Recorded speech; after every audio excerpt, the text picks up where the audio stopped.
রত্নকে আল্লাহ তাআলা আমাদেরকে মাঝে আজকে দান করেছেন।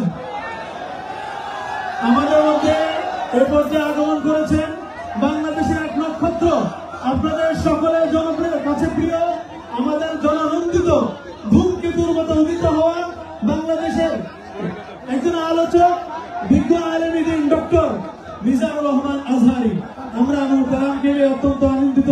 আমরা আল্লাহ তাআলার কাছে দোয়া করছি, আল্লাহ তাআলা যেন হযরত দ্বয়ের হায়াতে বারাকা দান করেন, তাদের ইলমে বারাকা দান করেন, তাদের কাছ থেকে আমরা যেন আরো বেশি উপকৃত হতে পারি। আপনারা মাঠ প্রস্তুত করলে আমাদের সাথে আলোচনা শুরু হবে।